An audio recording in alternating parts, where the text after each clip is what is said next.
All right, welcome to the show. It is Wrestling Uncensored. I am Dave Simon. He is Johnny North. RingsideReport.net is our website. Go there, check out everything that we do. We've got a lot there. We've got a WWE Backlash watch-along. This show here will be our WWE Backlash preview show. So this is the before Backlash, but during Backlash, you can watch the show with us, 7 p.m. Eastern Time, Sunday night, on the YouTube channel. Of course, don't forget to like this video, subscribe to the channel, and when you do, click the bell so you get notifications every time that we are on. Ding!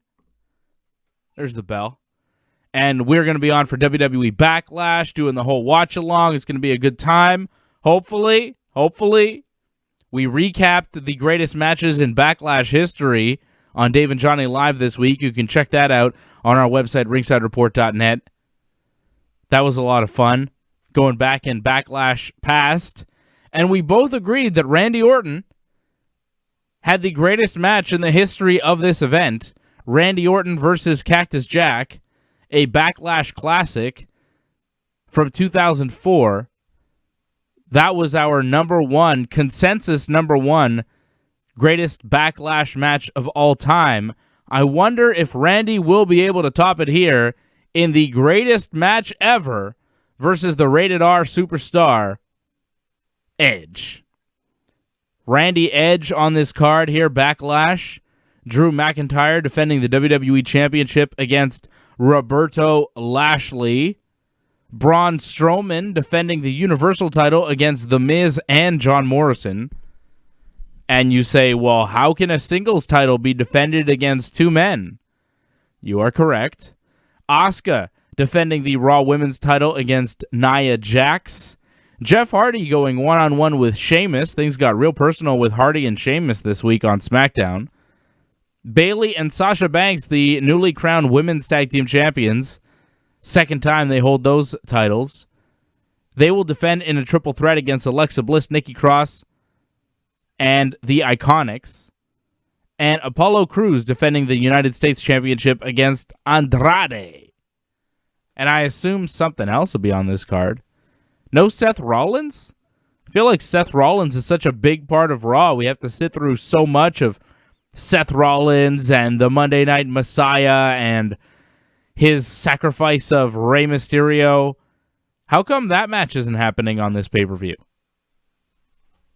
I think because on Monday night, Rey's supposed to be on Raw, I guess, to confront Seth Rollins. So I don't think that's going to be for this pay-per-view. It's probably going to be for the next pay-per-view, probably Extreme Rules. Yes, the next event after this will be Extreme Rules on July the 19th. I just find it odd that we see so much of Seth Rollins on Monday Night Raw. He is really one of the focal points. The whole show is really based around Bobby Lashley and Drew McIntyre and Seth Rollins and his crew of goons.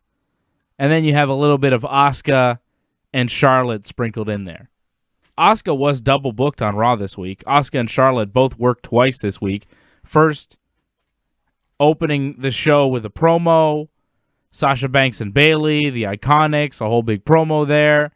And then Asuka and Charlotte team up to beat the Iconics and Sasha and Bayley in a triple threat tag team match. Asuka getting Billy Kay from the Iconics to tap out to the Asuka lock. Charlotte attacking Asuka after the match, which led to yet another Charlotte Flair versus Asuka match that Charlotte won again. She beat Asuka after a big boot and a distraction from Nia Jax. Nia will be Asuka's opponent on Sunday, but it feels like Charlotte and Asuka have already started something. Charlotte lost the NXT Women's title last weekend at In Your House, and it seems like she's fully on Raw now.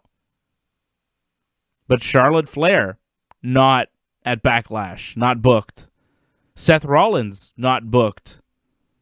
Two of the major stars from Monday Night Raw, not booked on this show. It's a bit surprising. Kevin Owens as well, not booked. Well, Aleister Kevin, Black. if he would have won, if Kevin would have won the one Raw, he would have been in this match, but Andrade won, unfortunately. Mm-hmm. You know what I'm saying, though? A lot of these guys that are on Raw. A lot of people that are on Raw aren't on this show. It's a weird little show that they're putting together. A lot of SmackDown. It feels like it's like mostly SmackDown. Am I wrong about that? No, I think you're about right on that. Maybe just a little bit more SmackDown, but this is what's going to happen when you have these pay-per-views where you have Raw and SmackDown on it. The pay-per-view card, it's too big, and now they've made pay-per-view shorter. They're going to cut down matches, and this is actually a better thing. I'm glad like the pay-per-views aren't over 3 hours long anymore. 3 hours, a little bit, that's good, fine. You move on to the next one. That's better. Save stuff for the next one. Yeah, even 2.5 hours. We've been seeing them go a little bit short, ending around 9:30, 10 p.m. It's pretty good. But actually, as I look at this, it's a 7-match card right now, and 4 of the 7 matches are Raw matches. Edge Randy, Drew Bobby, Asuka Nia, and Apollo Andrade. So it's actually mostly Raw. It just feels like the kind of, Seth and Charlotte, they're not there. Edge and Randy are there. More SmackDown people. What's that? Feels like there's more SmackDown people because when you think about it, it's 2 SmackDown tag teams in that women's tag team match. Yeah. So it feels like there's more SmackDown people involved. The handicap match, there's more people involved in that. Yeah. SmackDown has a new Intercontinental Champion, AJ Styles, beating Daniel Bryan in a fantastic match on SmackDown this week. I was a little bit disappointed to see AJ Styles come out on top. I always like to see Daniel Bryan win matches, which doesn't happen that often. Unless he's wrestling like Drew Gulak, Daniel Bryan doesn't seem to win a lot. He lost to AJ Styles. Good match. AJ hit the Styles Clash, and then he hit the Phenomenal Forearm to beat Daniel Bryan. He had to throw everything at him. I thought the match was very good. AJ Styles, new Intercontinental Champion. He's not booked on this card, but that makes sense because they'd run this tournament on TV over the past several weeks, and then it ended on SmackDown this week. So that makes sense. AJ Styles, solid Intercontinental Champion. This was a match I was looking forward to very much, and I feel like it delivered. It wasn't technically the main event on SmackDown, but let's be honest, it was the main event. That main event, the real main event on SmackDown, was kind of a snoozer. Heavy Machinery and Braun Strowman beating Ziggler, Morrison, and Miz. Who cares? Well, for me, that was the match of the weekend. I don't know if anything on Backlash is going to be able to beat that. That was fantastic, AJ Daniel Bryan. To me, that may have been one of the best AJ Daniel Bryan matches we've ever seen. The fact that they pulled that off on SmackDown, it kind of makes the greatest wrestling match ever going to be really tough to pull off because I don't even know if it comes close to that match. Yep, they're going to have to top that for sure. It's going to be tough. It's going to be tough. Let's get to it. Edge versus Randy Orton. The greatest wrestling match ever. Now, the WWE has been running these cinematic wrestling matches at every event, it feels like, right? They had WrestleMania. Each night of WrestleMania had a cinematic wrestling experience. You had the Boneyard match. Then you had the Firefly Funhouse with The Fiend and John Cena, right? And then the next pay-per-view was Money in the Bank? It was, yes. Right? And, of course, Money in the Bank was a cinematic wrestling experience. And then last week at NXT TakeOver, we have the Adam Cole Velveteen Dream Championship match that was a last-chance backlot brawl that was another cinematic-style wrestling experience. So, every pay-per-view since WrestleMania has had this thing. Are we expecting another cinematic wrestling experience? And did I call this, John? Edge versus Randy Orton, in order to make it the greatest wrestling match ever, it will be heavily edited and it won't really look like a wrestling match. It'll look more like a wrestling scene in a movie, like the movie The Wrestler. The wrestling scenes in that movie. That's what the Edge and Randy Orton match will resemble more than an actual pro wrestling match. Is that the ultimate swerve? They build this like this will be a pure wrestling match, technical, catch as catch can, For the old school wrestling fan, the greatest match ever, just two guys having, as Randy Orton calls it, a straight-up wrestling match. But the big reveal, the big swerve in the end is it's not actually just a traditional wrestling match. Two guys in the ring, disqualification if you do something bad, 10 count if you step outside of the ring, referee in the middle of the ring. It won't be like that. Pinfalls or submissions. It'll be a cinematic wrestling experience. Is this actually going to happen, John? Have you heard anything? Are there rumors out there? I try not to read the rumors or the spoilers. I don't want to know. But is this going to happen? Is this going to be a match? What can we expect from Edge and Randy Orton this weekend? Well, from what I read, Meltzer said they already filmed this match, I think, on this past weekend.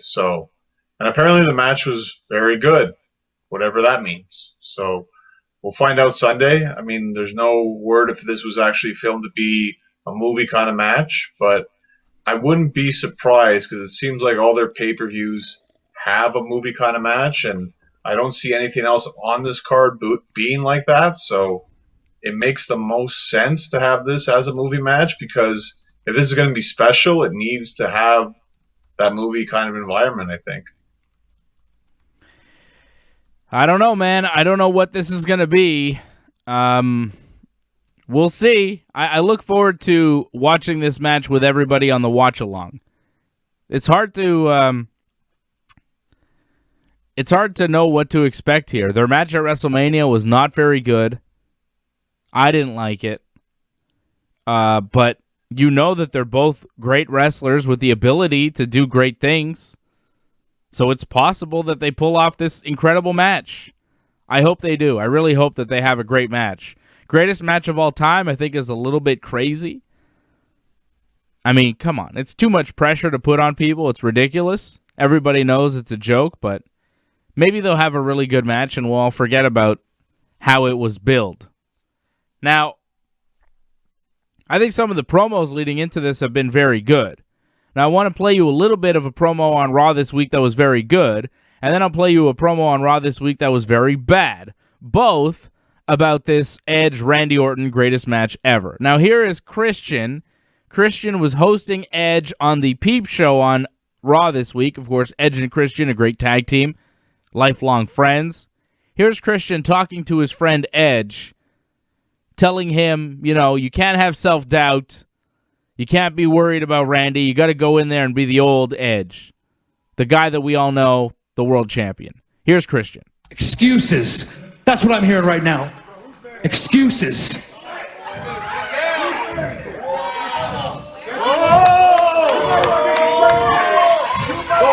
What did you think was going to happen when you came back, huh? You were just going to come back and give him a greatest hits? Huh? You're going to hit a spear here, hit a spear there, flash a smile and go home? Did you think that's what was going to happen here? Huh? What happened to you? Who the guy saying yup? Where's the belief? Sounds like 2.0. I know somebody that used to believe in you more than anyone. They're like heckling. And that was your mom. Hold on a second. You talked over the good one. That used to believe in you. I know somebody that used to believe in you more than anyone. And that was your mom. She was there for every one of your big matches, for all of your title wins. She was sitting right there at ringside. And if you don't think she's going to be sitting there for this one, then you're wrong. You know she is. So let me put it to you like this, Adam. If Edge isn't going to show up at Backlash, then step through these ropes and go home right now.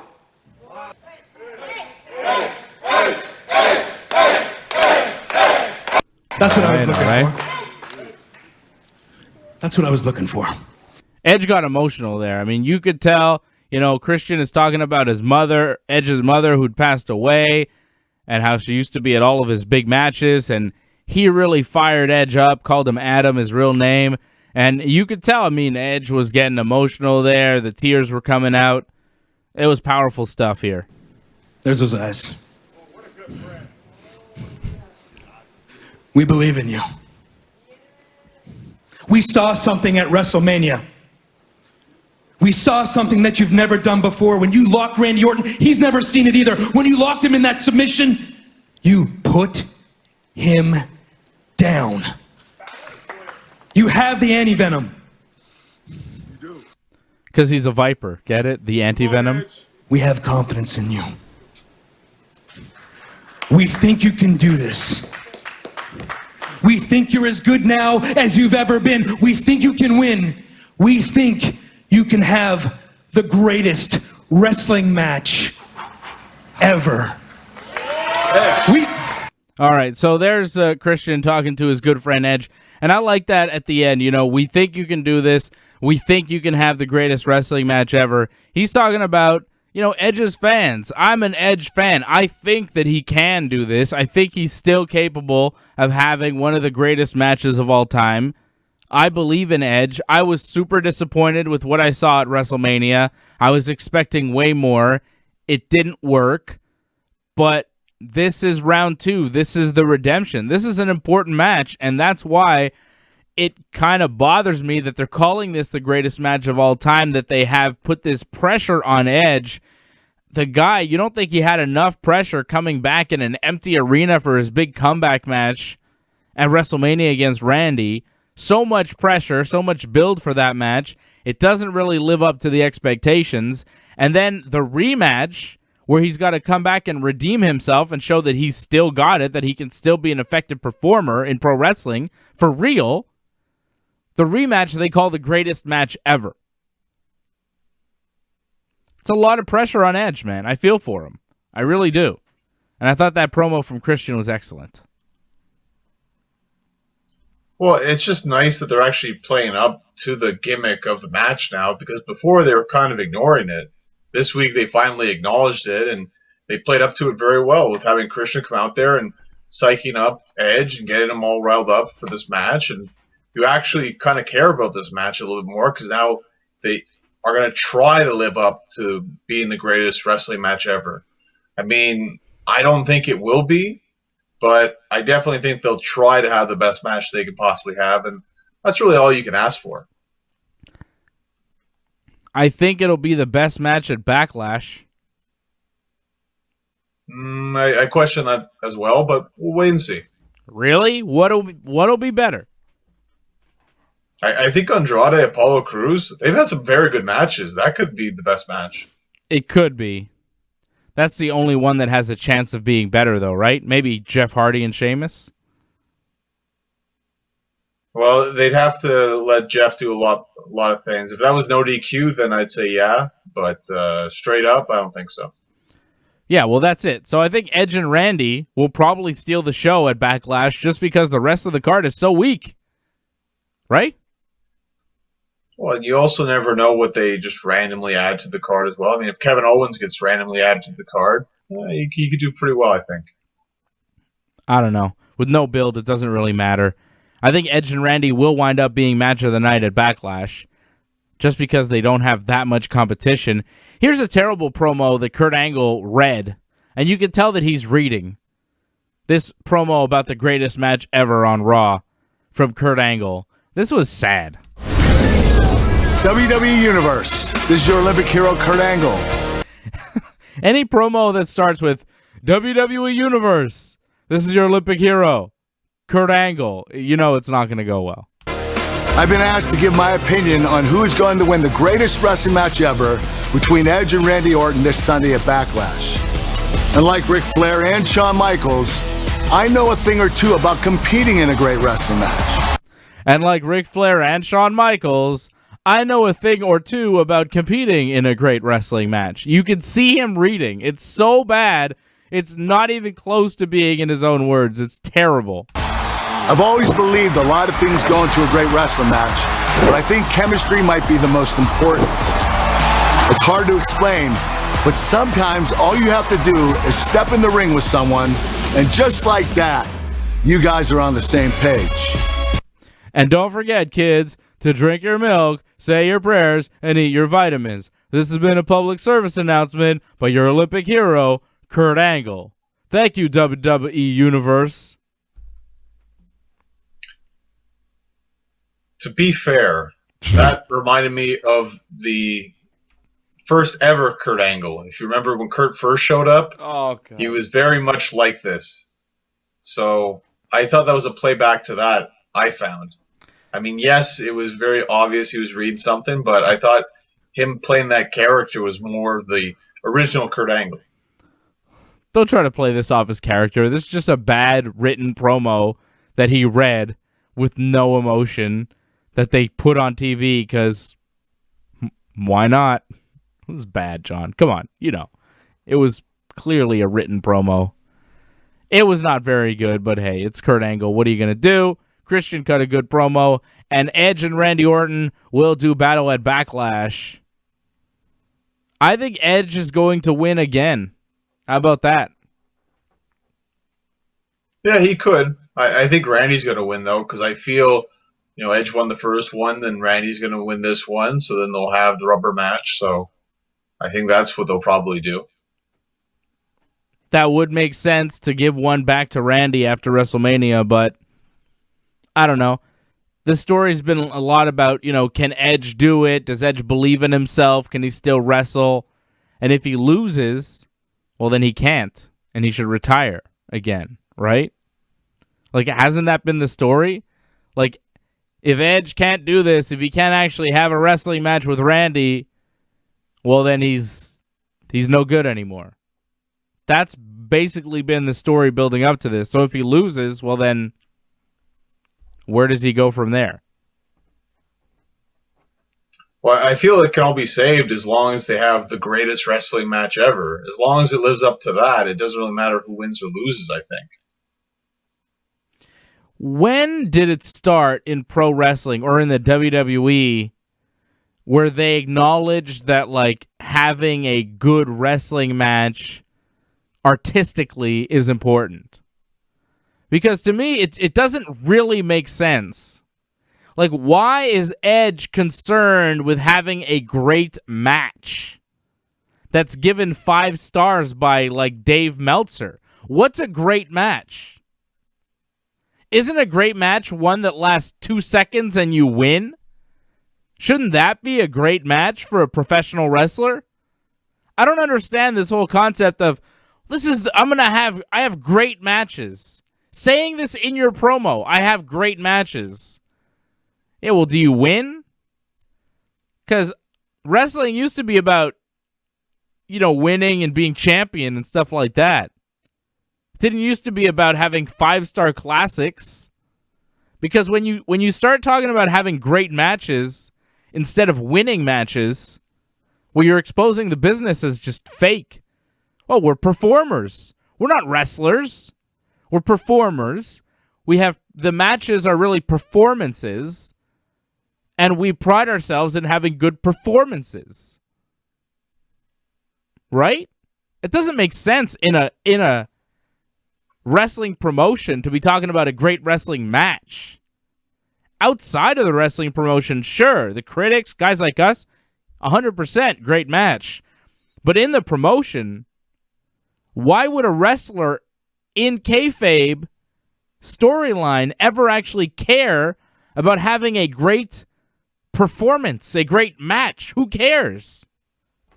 You're supposed to win. Am I wrong? You're not wrong, but I can get the idea where someone's trying to say that in the ring, I'm the best at what I do. A lot of people have said that. You can go back to Bret Hart saying that as well. So just like what they can do in that ring, they're the best at that. Not to say that, they can't win matches quickly, because sometimes Bret won his matches quickly. But what he can do, no one can do better. No. Stop it, John. That's nonsense, okay? You know it and I know it. When Bret was saying, saying that there's no one else that can do what I do in the ring, no one is better than me in the ring, that has 2 meanings.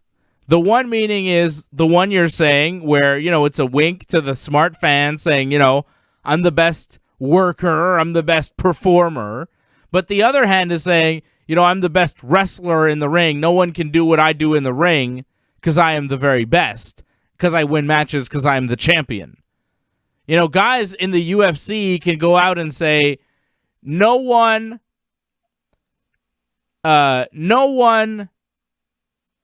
has better. I guess in the UFC it does work too, now that I'm thinking about it. Because there are some UFC fighters that may not win all the time, but they're like, hey, I'm entertaining. I get the performance bonus.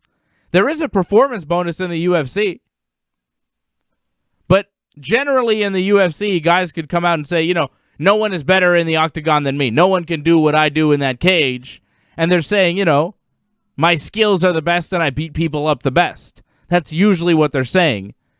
But I guess even in the UFC, where it is a real fight, the UFC does give you a performance bonus.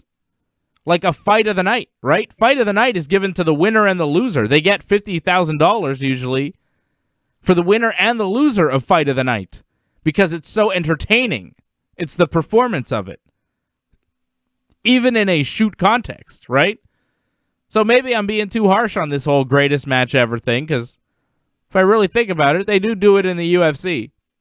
And the UFC's real. All right. Sorry, John. Sorry. I've proven myself wrong.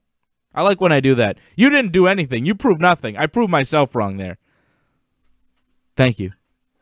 The fact that you said sorry, like, I feel like something just died somewhere in the world. Like, it's amazing that we've actually witnessed shut up, this. John. Shut up, John. What are you talking about? I apologize all the time. I'm sorry for telling you to shut up there, John. See, there you go. I did it again. Again, something else died in this world and will never be the same ever again. It's a crazy world we live in, more so than ever. How come when I do something nice, something negative has to happen, like something dies? That doesn't seem right, John. Oh, my goodness. All right, let's get back to Backlash, all right?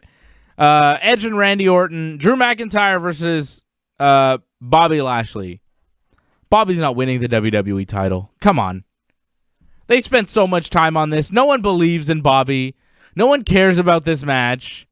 They spent so much time on this on Raw over the past several months, and no one cares at all. And no one believes in Bobby. No one cares to see this match. I don't expect it to be very good. It'll go about 17 minutes, 15 to 17 minutes. Drew will win with the Claymore kick. Maybe two of them, and that will be that.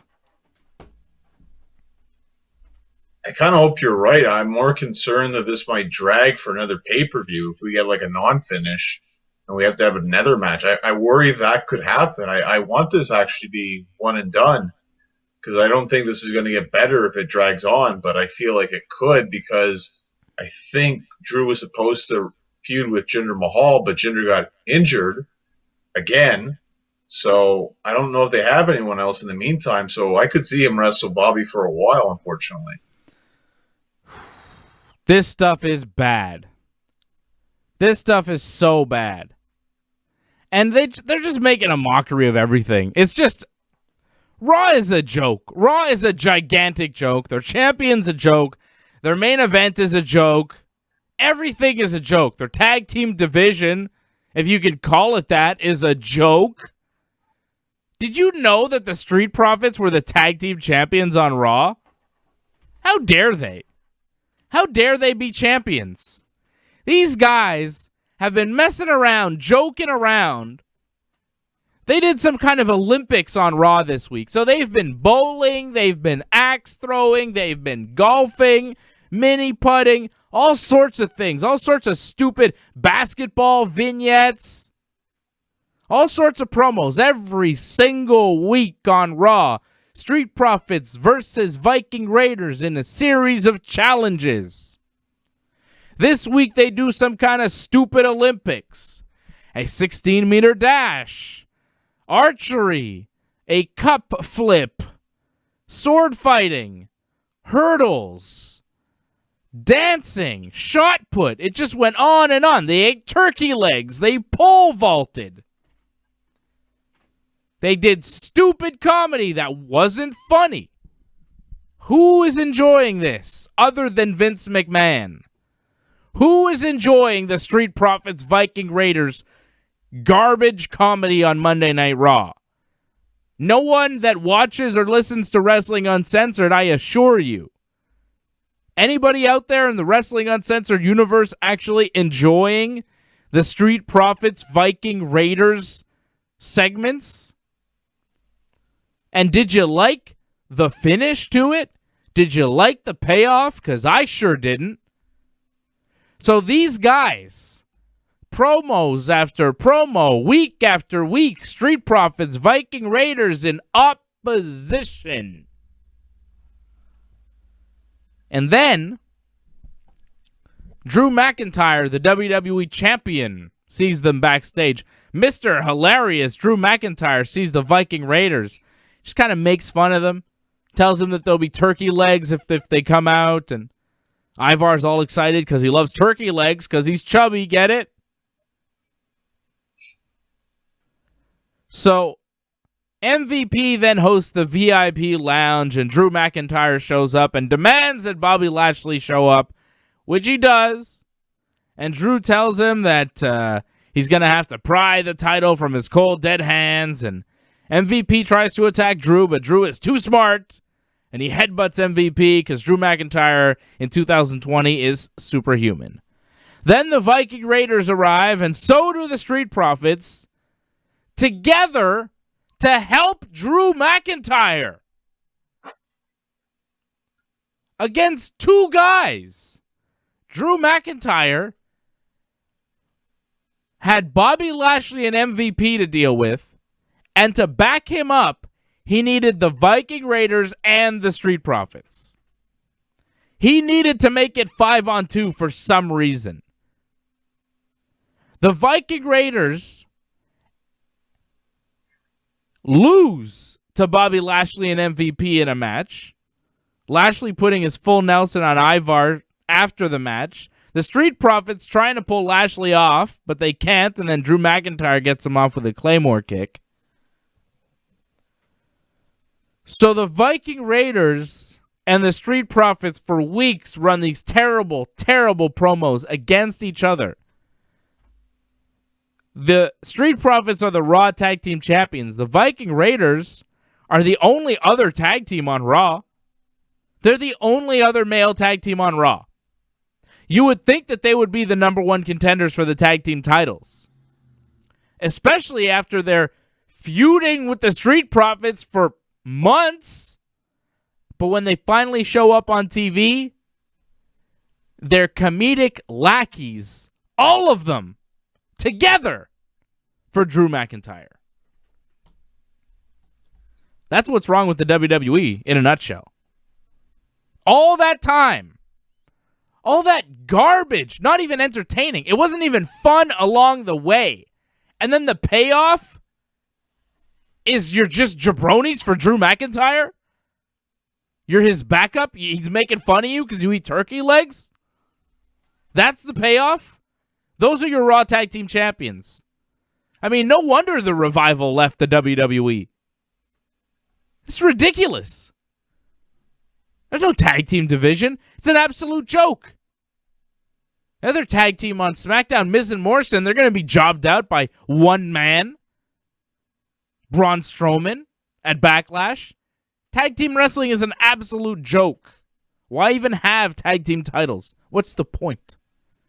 Were you not put off, at least, Johnny North? Can you at least agree with me here that it was a little bit disheartening to see the Street Profits and Viking Raiders paraded out on Raw as Drew's backup together, all together as one unit? Did that not bother you? Well, I just thought it was unnecessary when the Street Profits came out. I mean, he had the Viking Raiders. You don't really need the Street Profits. For them to come out just seemed kind of ridiculous. And it's even more ridiculous where we have the pay-per-view this Sunday, and there's no tag team title match whatsoever. Building them against each other for so long, and there's no payoff in the end. Like, the payoff that you saw on Raw, that was it. Like, that's the worst part about it. Like, I'm not surprised now that Paul Heyman was fired from, like, the head writer of Raw anymore, because Raw wasn't doing it, unfortunately. Right, so Paul Heyman was removed from the head of creative for Monday Night Raw. Was this angle his fault? Was this payoff his fault? Well, I think you just have to look at Raw just the last couple of months. I mean, he's had Raw for what now? Like close to a year now, almost.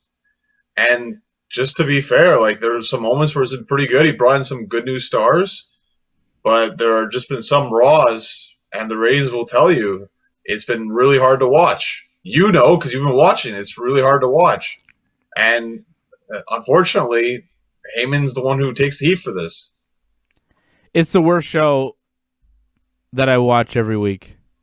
I watch SmackDown and Dynamite and Raw every single week. I watch all the pay-per-views. I watch the other shows, when I can, NXT and so on, but religiously, we're watching Dynamite, Raw, and SmackDown. Raw every single week is consistently the worst show. Dynamite is the best, and SmackDown is the second place.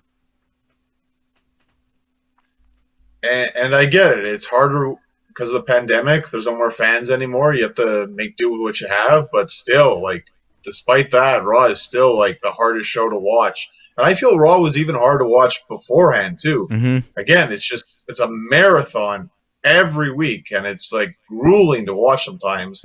And it wasn't always like that, unfortunately. Yeah, I remember enjoying Raw. But it feels like a very distant memory at this point. Asuka is the Raw Women's Champion. She's going to defend against Nia Jax. She's not losing. They've already started this Asuka-Charlotte thing. Come on. Really? Well, she lost again in the main event of Raw. I don't think they're going to have her lose at the pay-per-view as well. That's really overkill in terms of her losing. It's a little much. But, I think it's great that she's going to go on to other feuds going forward. What happened to Shayna, though? I thought that was going to be a good feud. That kind of just disappeared completely. I don't know what happened to Shayna. I don't know where she is. People just disappear, Johnny North. People just disappear and then reappear like they were never gone in the first place. Where's Dolph Ziggler been? He just reappeared on SmackDown this week. Hasn't he been gone for several weeks? Where's he been? Where's Tucky been? Otis and Tucky were heavy machinery. Tucky's been gone for months. All of a sudden, he just resurfaced on SmackDown. It's weird. Well, you got to wonder if people didn't pass their test, possibly. Who knows? You're saying a secret wellness policy suspension? Well, I'm just saying they take everyone's temperature, right? Maybe someone had a high temperature. I'm just saying. Throwing out speculation. Not a drug test. You're talking about a COVID test. I don't know about that. Okay, let's see some other things here at Backlash. We've got Drew McIntyre, Bobby Lashley. No way Bobby wins, right? Braun Strowman defending the Universal title against Miz and Morrison. I mean, come on. Braun Strowman wins, and then The Fiend shows up. Braun's going to squash Miz and Morrison. He's going to destroy them. It'll be 5 to 6 minutes. Then The Fiend will show up. They'll do a thing. Maybe The Fiend will leave Braun laying, setting up The Fiend and Braun Strowman going forward. Where's The Fiend been? He's been waiting so that you could do this rematch here with Braun and The Fiend at Extreme Rules. This is just filler. Well, I don't know about you. I don't have any titles changing hands this Sunday. So, yeah, I don't see Strowman losing whatsoever. I don't see any champions losing at all this Sunday. Nope, neither do I. Johnny North, we got more Backlash to get to. Jeff Hardy and Sheamus, I think they crossed a line this week. It was disgusting, and it was just rude, and it was not cool. And also things happening in AEW. Orange Cassidy turned into Blood Orange Cassidy. Chris Jericho hit him with a big thing of oranges. That was pretty cool. We'll talk about what happened on Dynamite this week and what's going on in AEW when we come back. A short pause here for the radio side. It is Wrestling Uncensored. Stay with us. Yeah, sup? You know what I'm saying? Commercial break time, everybody. How you feeling, John? Not too bad. I think you have some reading to do, so I think I will vanish right now. I'm gonna keep you there. Fine, I'll disappear. Nah. No, I'm keeping you there. Stay there. Don't move. Okay. Sure. All right? You're not vanishing. I'll drink. Yeah, fine. Let me tell you about our friends over at Stitcher. Quiet, John. Doing a commercial. Let me tell you about our friends over at Stitcher. Now, we've been making podcasts for about 15 years now, and many of you have been using Stitcher to stream or download our shows, Wrestling Uncensored, Ringside Report MMA. Stitcher offering you the Ringside Report universe as part of their sponsorship of our work, a special offer on the premium version of their service. Now, besides all of our shows, you can listen to over 100,000 podcasts on your iPhone, Android, tablet, PC, Amazon Echo device, or in your car on demand, ad-free with Stitcher Premium. You get access to Stitcher Originals, bonus episodes, comedy albums, and more. It is just $4.99 a month or $34.99 a year. What you want to do is go to Stitcher.com/premium and use the promo code RINGSIDE for a free month of Stitcher Premium. Stitcher.com/premium, promo code RINGSIDE for a free month. Sign up today. Now, let's tell you about our friends over at Manscaped.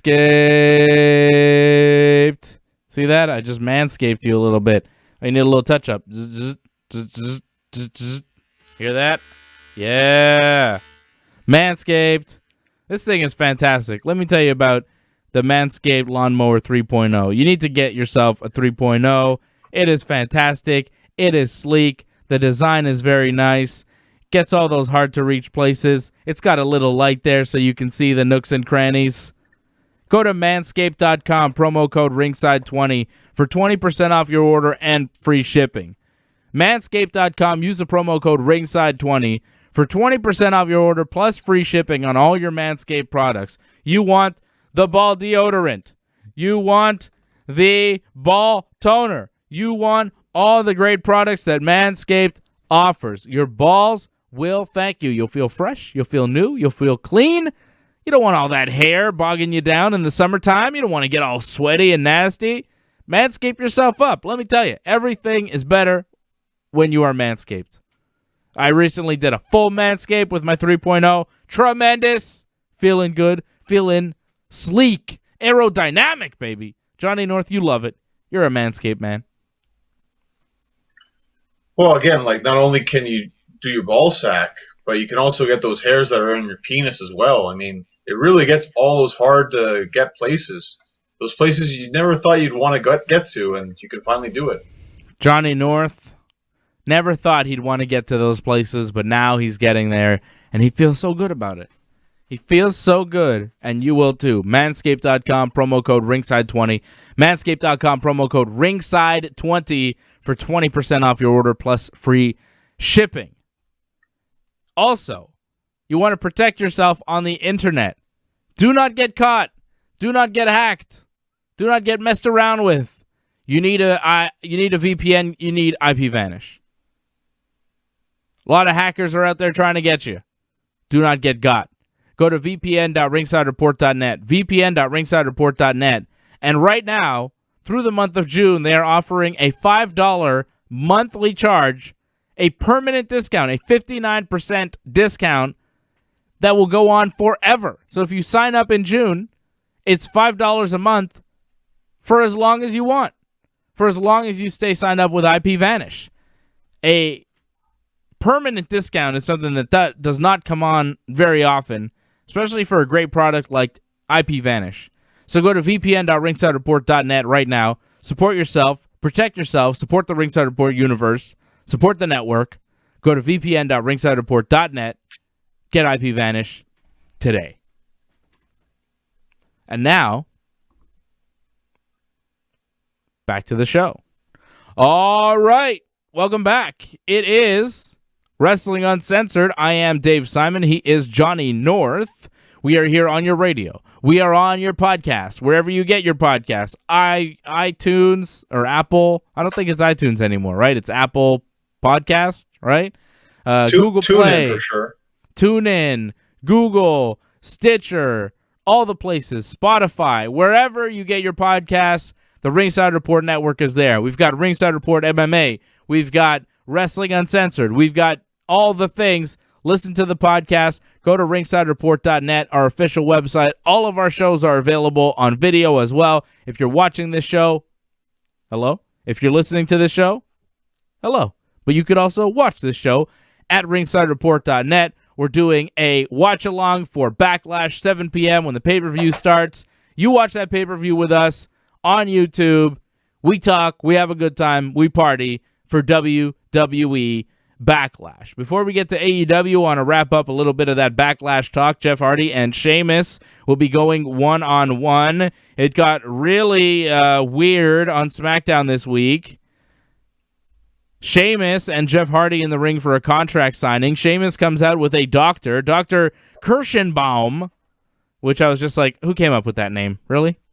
Really? That's the name of the doctor? Okay. That's fine. Vince. That's a Vince thing. Or like a Pritchard thing, or a...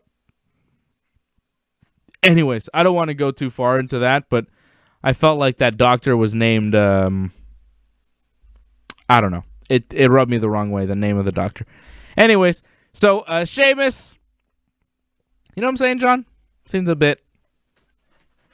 I'm sure you'll talk about more on the watch-along, more of your opinions on that. Yeah, I'll go more in depth on Dr. Kirschenbaum, It's like, you know what they were trying to say there. You know what they were doing. I was a little uncomfortable with that. So I got more uncomfortable because Sheamus says, I didn't hit Elias with the car. Of course, Sheamus, he hit Elias with a car and then framed Jeff Hardy for it and then sprayed him with alcohol to make it look like Jeff Hardy was drunk, even though Jeff was just beat up by Sheamus. And Sheamus tried to frame Jeff Hardy. It didn't work. But then the stupid police in Orlando didn't arrest anyone for the attack of Elias. Elias has still been hit by a car, and they believed Sheamus, apparently, because Sheamus is like, hey, fella, I tell you what they told the police. I didn't have anything to do with it. Okay, I don't know why they're believing Sheamus. Like, clearly he's lying to you guys. Everybody in the WWE universe knows that Sheamus is lying, but the police are believing the Celtic Warrior. No? You need proof. There's no proof. Okay. That's fine. There's no cameras. There's no security cameras outside the WWE Performance Center. Is that what you're trying to tell me? No, maybe you're going to need a certain guy that reveals things that happen come back. Oh, please. There's no hacker. There's no hacker, John. There was a hacker that was showing up on SmackDown. When's the last time you saw that hacker gimmick? I told you months ago that this hacker thing was going to have no conclusion and they were just going to forget about it and hope that you did too. You haven't forgotten about it. I have. And I'm telling you, we will never know who the hacker is. Never. It was Hornswoggle all along, okay? If you want a resolution, it's Hornswoggle. I think we'll get a better resolution this time. No, you won't. You totally won't. I'm telling you, you will not. So Sheamus has a doctor there, and he is demanding that Jeff Hardy gets drug tested because he won't step into the ring with a junkie. Jeff Hardy then goes into this whole thing about how he's an alcoholic, and he goes to meetings every week, and he talks about how he lets his fans and his family and his friends all down, and himself.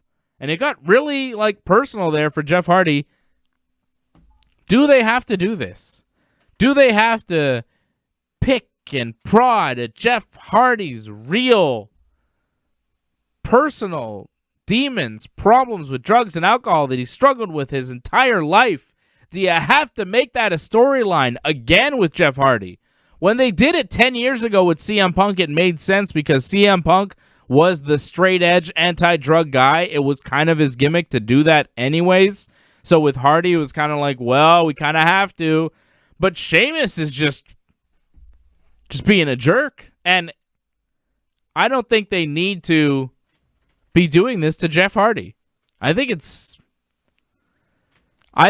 distasteful. We talk about how bad it was. Oh, when WWE did an angle with Hawk, when Hawk was drunk, and he had his demons, or when they did an angle with it was in WCW, right? When Scott Hall, when he was acting drunk, and that was his gimmick, but he was actually an alcoholic.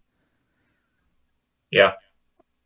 I don't think that it's good to bring out the real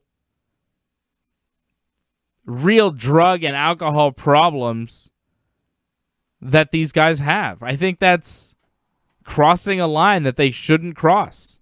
Yet they do it time and time again, and they're still doing it. You would think in 2020 they wouldn't be doing this Jeff Hardy Sheamus thing, but they are. At this point, a lot of people, I'd say most people accept, alcoholism, drug addiction as a disease, Sheamus is attacking Jeff Hardy for what is, in essence, a disease that Jeff Hardy has. You imagine somebody attacking somebody else for, like a Roman Reigns? Imagine somebody saying, oh, Roman Reigns, you have leukemia and you're a bad guy because of it or something like that. Imagine that. It'd be outrageous. Yet we're sitting here and allowing this attack on Jeff Hardy's character and exposition and exploitation of this real disease that he has, which is drug and alcohol addiction. An addiction that he has struggled with for most of his life, that he seeks counseling for, that's now become a storyline in his professional wrestling career. I don't think that's right. I don't like it at all. Well, you've always asked for these kind of real storylines. You said like the best kind of stuff that sells is when it's real, right? You're taking something, you're twisting it a bit, and you're making it into a storyline. And if Jeff's okay with it, I don't see the problem. What's he going to say? And, sure, when things are real, things are good. But it depends what it is. It depends what it is. Not everything needs to be brought into a wrestling context. And then, of course, Jeff Hardy takes the drug test. Here's where it goes from uncomfortable and probably wrong to just stupid and gross. This opening segment to SmackDown was like Vince McMahon's style in a nutshell, right? So you have the whole Jeff Hardy thing, and you're a drug addict, and you're a junkie, Jeff Hardy. And then Sheamus has this curtain, and he's like, Jeff, go behind the curtain and take a drug test. So he urinates in a cup, we're to believe. And then he throws that cup of urine on Sheamus, and Sheamus is covered with Jeff Hardy's pee-pee. Oh, boy. And then... First off, he didn't pee. You could tell he didn't pee. Well, yeah, obviously. Well, what's the liquid then, John? I mean, we're supposed to believe it's pee, right? Okay? And then... You could see the doctor was pouring something. Okay. Well, yeah. We know it's a work, John. We know that he didn't really throw urine on Sheamus, but that's what we were to understand, right? We know it's not real pee, John. I mean, that would be crazy, but you never know in WWE, but thankfully it's not really urine. But nevertheless, they still did it. And then Sheamus is backstage after they go to commercial after Sheamus gets the pee thrown on him. He's backstage after washing up. The doctor shows up, Dr. Kirschenbaum, and he tells Sheamus that Jeff's test came back negative. If Jeff took his pee that he was supposed to get tested and sprayed it all over Sheamus, how did the doctor get a sample for a drug test? Took another pee test, I guess. Okay. A lot of urine in that kid. Yeah. He had a whole big glass that he whipped on Sheamus. And then during the commercial break, boom, right back in the mix. Peeing again. He must be drinking a lot. What, does he have a drinking problem? Oh, wait a second. Terrible The thing stuff. is, I've seen this before in ECW. Lance Storm had Tommy Dreamer take a pee test, and then Dreamer threw his pee in Lance Storm's face. The thing is with that, though, I think that actually was Dreamer's pee, though. So ECW, they would do that. That's disgusting. That's really horrible. So many things happen in ECW where at the time, when you're 14, you're like, yeah, cool. But now as an adult, I'm like, they really needed an adult there to kind of tell them not to do certain things, you know? Like most of New Jack's career. A lot of stuff. A lot of stuff happened in ECW that I remember as a, rebellious teen thinking, this is really cool. And these old guys in wrestling, they're calling it garbage wrestling and saying ECW is bad, they don't know what they're talking about. They're just old. But now I look back and I'm like, yeah, a lot of that stuff in ECW, it's pretty terrible. Perspective, you get older and your perspective changes. A lot of that stuff they did in ECW was terrible. Like, really, they had to. Lance Storm had to throw pee at Tommy Dreamer. That really had to happen. Or Dreamer had to throw pee at Lance Storm. Was that really urine? Really? They couldn't find apple juice. They couldn't gimmick it some way. Like, come on, ECW. I know they had to make everything extreme, but like, there's extreme and there's extremely stupid. Anyways, Jeff Hardy's going to wrestle Sheamus. Jeff's got to win, right? Revenge? Or was the PP throw revenge and Sheamus gets the win here? It's bad. Well, this is a tough one though, because Jeff won the first time they wrestled, right? I like guys in the rematch win it back, so win this match. Okay. I can see that happening too. I don't know. I hope it's a good match because I think they're both great wrestlers. And they're both way better than this terrible, terrible storyline that they're in. Could Elias show up and, like, attack Jeff Hardy and be like, it was Hardy all along? Well, apparently Elias actually did tear his pec. So if that's the case, he's probably going to be out for, like, at least 6 months probably. So I highly doubt he's going to show up. So the car attack was a way to write Elias off. I wonder if, when he comes back, he attacks Sheamus or they just completely forget about that because there's no continuity in the WWE. Bayley and Sasha Banks are the WWE Tag Team Champions, defending against Alexa Bliss and Nikki Cross and the Iconics in a triple threat tag team match. Bayley and Sasha just won 2 weeks ago on SmackDown. They're not losing here. Match could be all right, but they're not losing. Well, I thought it was kind of ridiculous, their first match as tag champs, and they lost. Granted, they didn't take the pin, but still, they lost that match, and I thought that was a terrible way to start. So, and they got beat down on SmackDown. So they've looked like absolute garbage so far as tag champs. They went to the pay-per-view, because if not, they were really terrible. Yeah, they're going to win at the pay-per-view because they have been looking a little bit weak over the past week, but that's just 1 week. They looked great last week when they won the tag team titles. So, yeah, they had a bit of a rough time on Raw and SmackDown, Bayley and Sasha, but they're picking it up and they're going to win on pay-per-view. And then we have Apollo Crews taking on Andrade. Andrade won a triple threat with Angel Garza and Kevin Owens this week. I thought the match was pretty good on Raw. I like that match. And Andrade wound up number one contender for Apollo Crews in the U.S. title. Apollo just won the title. I don't think he's going to lose, but I could see WWE already have lost faith in Apollo and just give it back to Andrade. Like, they could easily do that. Maybe they only gave it to Apollo so that they could have a title change at Backlash and give it back to Andrade. You could be right. I hope you're wrong. Because I think it'd be a waste for Apollo for him to lose the championship that quick. I think he could do a lot more with it. You're starting to see him actually develop more of a character because he's getting promos every week. It seems slowly turning heel, so I feel like they're going in that direction to win. All right, well, we'll see what happens there with Andrade and Apollo Crews coming up at Backlash. Let's take a look at what's going on in AEW All Elite Wrestling. They've got their Fyter Fest coming up in July.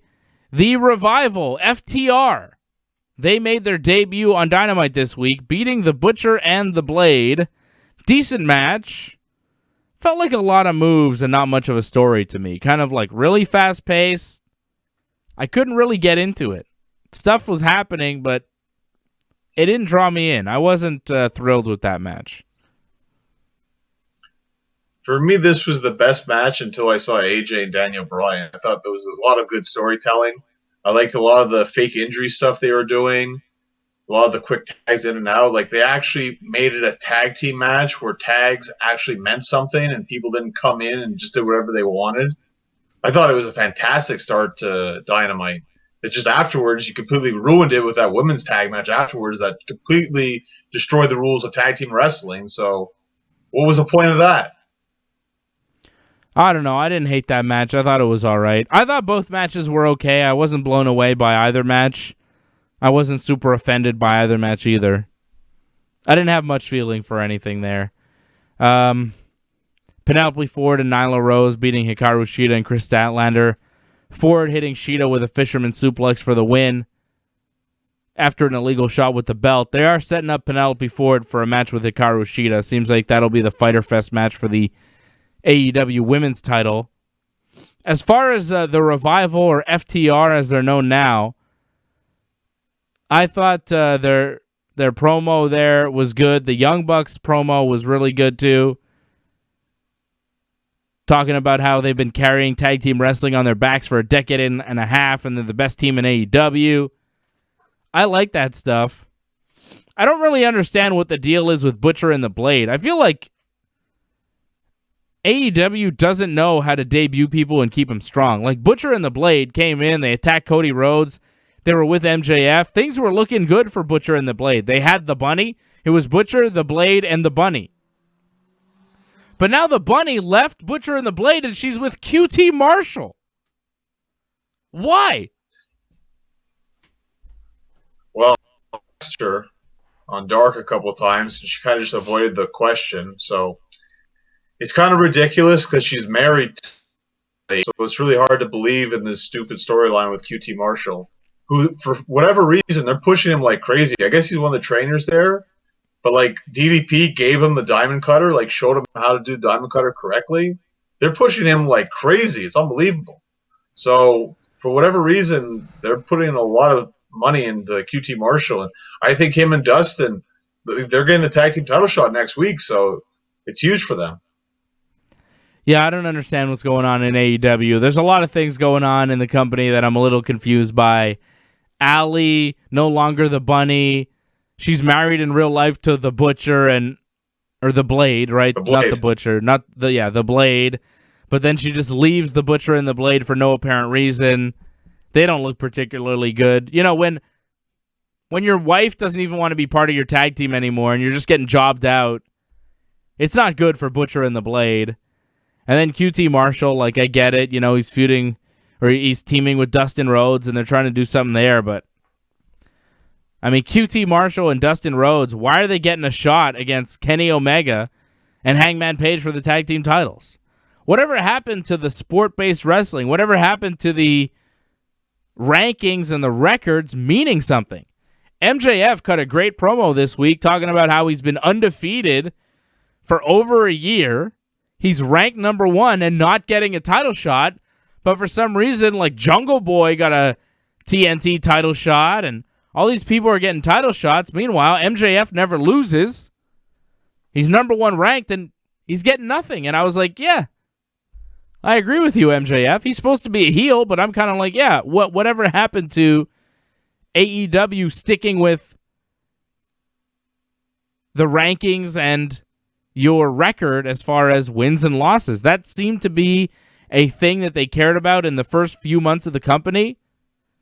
But since they reset the records in January, I feel like that's totally gone out the window, and I don't like it.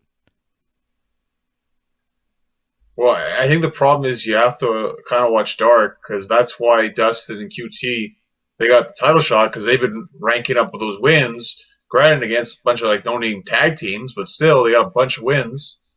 So it kind of makes sense there. With MJF, Jungle Boy won the number 1 contender Battle Royal. So that made sense.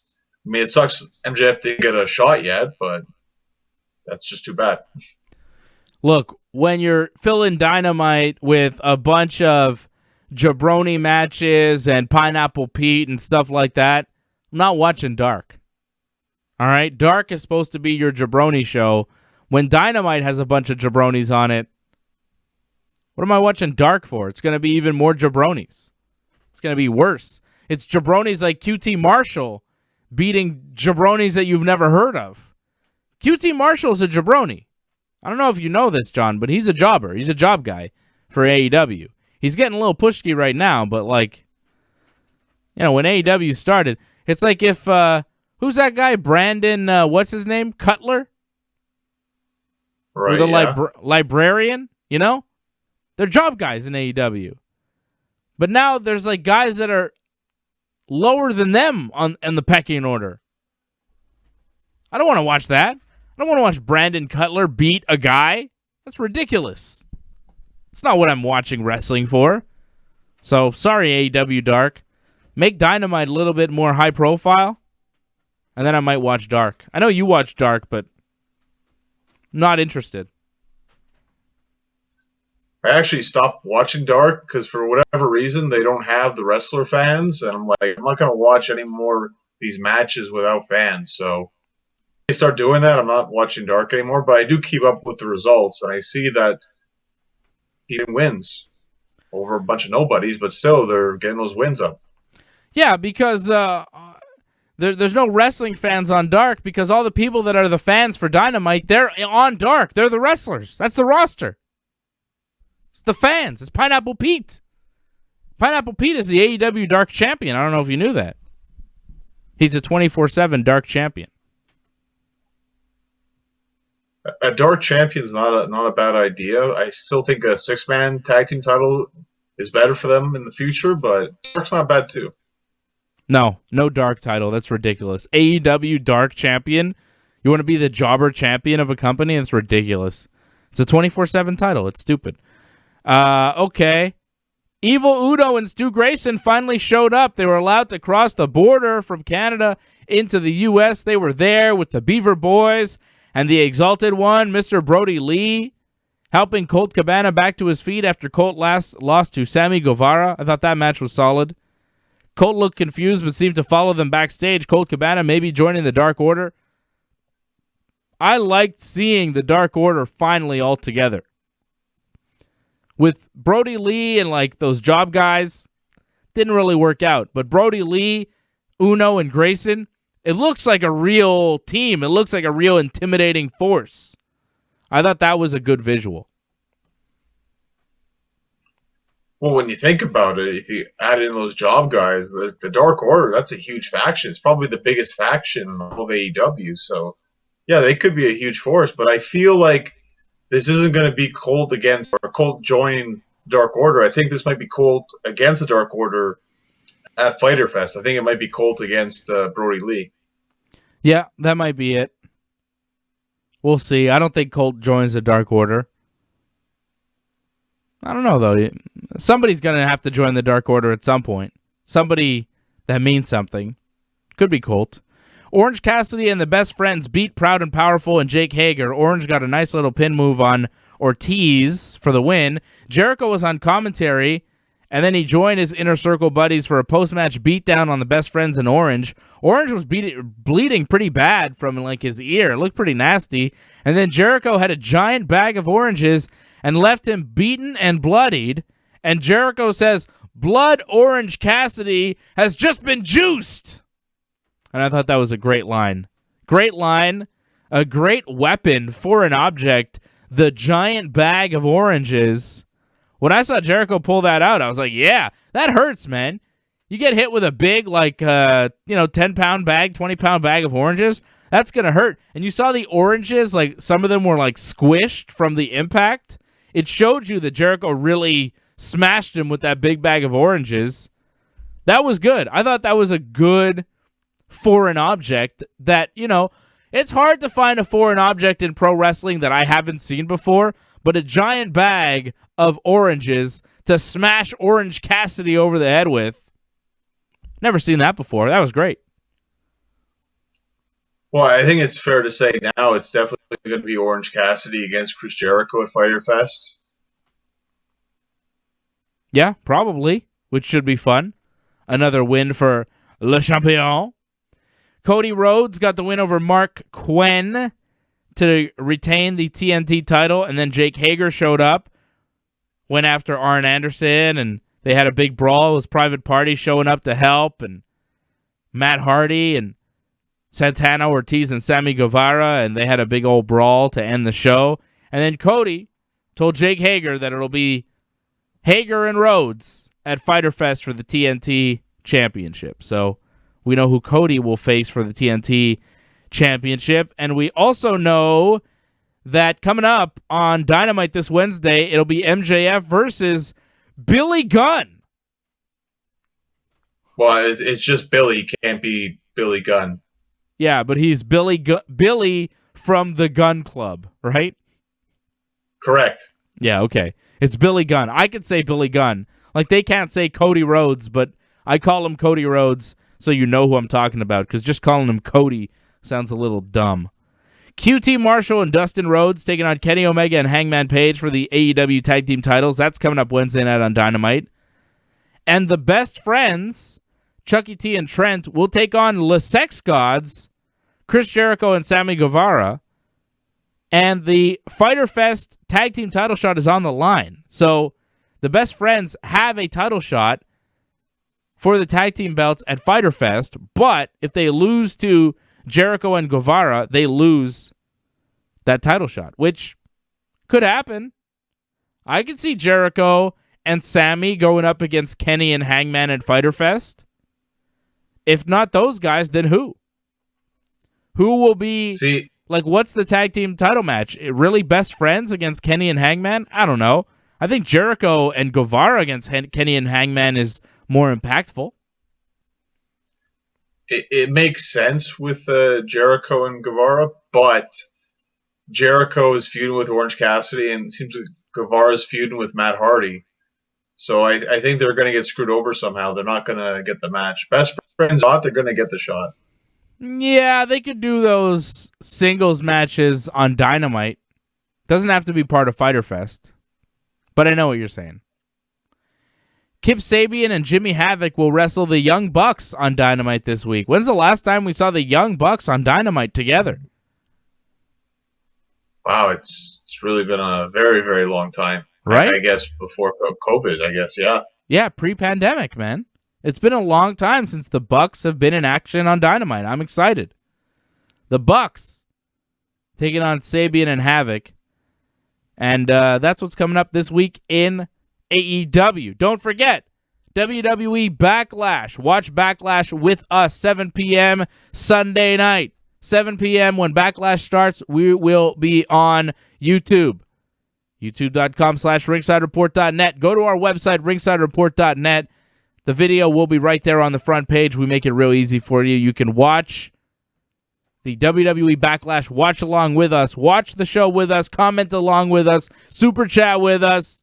We appreciate all you guys watching, all your support, everybody listening, everybody watching Wrestling Uncensored. We appreciate you big time. RingsideReport.net is the website. Follow Johnny North at North Genesis on Twitter, at Genesis Johnny North on Instagram. Follow me on all the things at Dave Simon MMA. Johnny North will be back in the ring soon. In the next 2 to 3 months, I'm saying you're going to get a booking and you'll be in the ring. In the next 2 to 3 months. New Japan, they're starting up again on Monday. WWE's never stopped. AEW's never stopped. Things are getting back. Sports are coming back. I think Johnny North, indie wrestling will start to slowly crawl back in the next 2-3 months. By August, late August, early September, we're going to see you back in the ring, and I can't wait. I hope so, but I wouldn't hold my breath. All right. Not that optimistic. Well, I'll be optimistic for the both of us, Big Johnny. Follow him on all the things. Go to ringsidereport.net. Continue supporting professional wrestling. Continue supporting the Ringside Report Network. Thank you to everybody helping us out on the radio side. And a big thanks to you for listening and watching. For Johnny North, I am Dave Simon, and this has been Wrestling Uncensored. Yeah. Yeah. Yeah. Yeah.